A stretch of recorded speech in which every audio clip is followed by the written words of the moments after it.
اور دیکھیں اللہ جب نعمت دیتا ہے نا تو نعمت کا مطلب کفر نہیں ہوتا، انکار نہیں ہوتا، نافرمانی نہیں ہوتا۔ نعمت کا مطلب یہ ہوتا ہے کہ اس مالک کا شکر ادا کیا جائے جس نے احسان کیا ہے۔ آپ دیکھیں ہم اگر کوئی چھوٹا سا کسی کا کام کر دیں نا تو ہم یہ توقع رکھتے ہیں کہ یہ شخص میرے سامنے ہمیشہ آنکھیں جھکا کے کھڑا ہو، میں نے اس پہ احسان کیا ہے۔ ایک انسان کی حیثیت سے اگر کسی کا چھوٹا سا کام کر دیا تو جس اللہ نے سارے احسان کیے ہیں اس کا نہیں ماننا کچھ بھی۔ اور میرے بھائیو ہر مالدار بھی ایسا نہیں ہوتا۔ ایک مالدار کا تذکرہ اللہ نے کیا ہے جسے دنیا میں سب سے بڑی بادشاہت اللہ نے دی تھی، جنہوں نے اللہ سے دعا مانگی لا ينبغي لأحد من بعدی، اے اللہ میرے بعد ایسی بادشاہت کسی کو نہ دینا۔ اللہ نے کہا نہیں دوں گا۔ وہ انسانوں پہ نہیں، جنوں پہ، پرندوں درندوں چرندوں پہ، حتیٰ کہ ہواؤں پہ بھی اللہ نے ان کا حکم لاگو کیا ہوا تھا۔ جب اللہ نے یہ اتنی بڑی نعمت عطا کی، آج ہم 10-20 لاکھ کی گاڑی آ جائے نا تو سب سے پہلے ڈیک لگا کے اونچی آواز کر کے پورے روڈ پہ گھمائیں کہ لوگوں کو دکھائیں نا ہمارے پاس گاڑی آ گئی ہے۔ یہ اللہ کا شکر ادا کرتے ہیں ہم، اللہ کی اس نعمت کا شکر اس طرح ادا کرتے ہیں۔ حالانکہ ہم نے اپنے آبا کو دیکھا کہ جب انہیں اللہ کوئی نعمت سے نوازتا تھا وہ فوراً اللہ کے گھر میں آ کے 2 رکعتیں پڑھتے تھے۔ اولاد دیتا تو آ کے اللہ کے سامنے سجدہ ریز ہوتے۔ اگر اس وقت گائیں بھینس یہ بہت بڑی چیزیں تھیں، آج سواری گاڑی ہمارے لیے سب سے اہم ہے، تو اللہ کسی کو نعمت سواری دیتا تو وہ فوراً آ کے 2 نفل پڑھتا پھر اس پہ بیٹھتا۔ یہ طرز عمل تھا، اسی لیے ان کی زندگی پرسکون تھی۔ دنیا کا سب سے بڑے بادشاہت جسے اللہ نے عطا کی سیدنا سلیمان علیہ السلام، جب چیونٹیوں کی، یہ کون ہے بھائی خاموش؟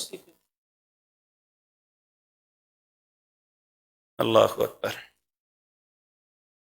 سیدنا سلیمان علیہ السلام چیونٹی کو بستی میں داخل ہوئے، جس طرح میں پہلے عرض کر چکا، تو چیونٹی اپنی ٹانگوں کو کھڑا کر کے اپنی قوم میں اعلان کر رہی ہے یا ایھا النمل ادخلوا مساکنکم لا یحطمنکم سلیمان وجنودہ وہم لا یشعرون۔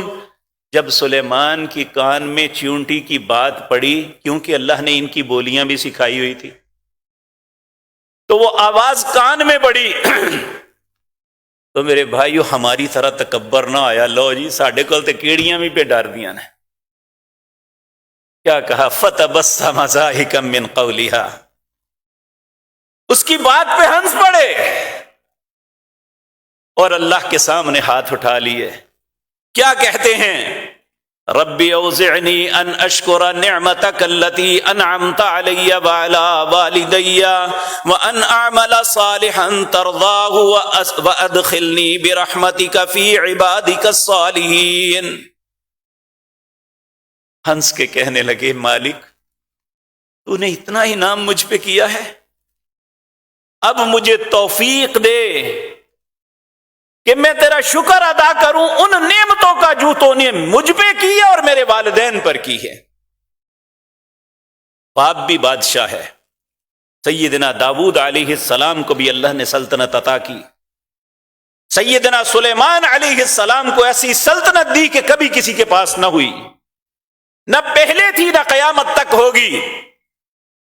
تو مانگ کیا رہے ہیں؟ ربی اوزعنی، اللہ مجھے توفیق دے دے، ان اشکرہ، میں تیرا شکر کروں، نعمتک التی، ان نعمتوں کا جو تو نے کی، علیہ مجھ پر، وعلی والدی میرے والدین پر۔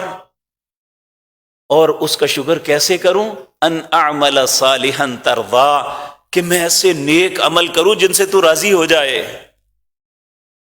وَأَدْخِلْنِي بِرَحْمَتِكَ فِي عِبَادِكَ الصَّالِحِينَ۔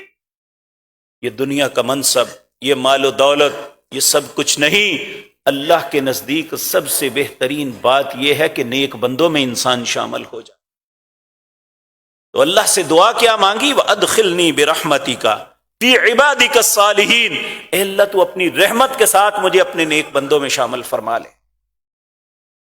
اسی طرح سورۃ احقاف 26واں پارہ، اس میں بھی اللہ نے بعض انسانوں کا تذکرہ کیا کہ جب اللہ انہیں زندگی کی بہاریں دکھاتا ہے، حتی اذا بلغ اشدہ وبلغ 40 سنہ، جب وہ جوانی کی انتہا کو پہنچتے ہیں 40 سال پہ، پھر وہ اللہ سے کہتے ہیں آج ہماری جوانی کس طرف جا رہی ہے، یہ مجھ سے اور آپ سے کوئی بات چھپی ہوئی نہیں ہے، میں بھی اپنی جوانی کو جانتا ہوں، آپ بھی جانتے ہیں ہماری جوانیاں کس طرف جاتی ہیں، اور اللہ نے جن نوجوانوں کی جوانیاں کا تذکرہ کیا ہے ان کی جوانی کس طرف جاتی۔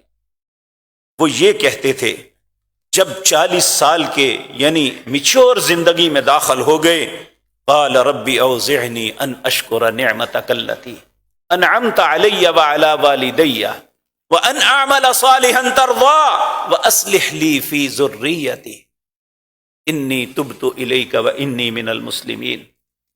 یہاں بھی اے اللہ مجھے توفیق دے کہ میں تیرا شکر کروں ان نعمتوں کا جو تو نے مجھ پر اور میرے والدین پر کی تھی، کہ میں نیک عمل کروں جن پہ تو راضی ہو جائے، لیکن اللہ میں صرف اپنے لیے نہیں اپنی اولاد کے لیے بھی مانگتا ہوں، وَأَصْلِحْ لِي فِي ذُرِّيَّتِي، اے اللہ میری اولاد کی بھی اصلاح کرنا، انی تبت الیک، اے اللہ میں اس بات کا اقرار کرتا ہوں میں بہت خطا کار ہوں، میں تجھ سے معافی مانگتا ہوں اپنی خطاؤں کی، میں تیری طرف رجوع کرتا ہوں، انی تبت الیک وانی من المسلمین، اے اللہ مجھے اپنے فرما برداروں میں کر لے۔ اللہ مالک تو ہمیں بھی ایسا ہی بنا دے۔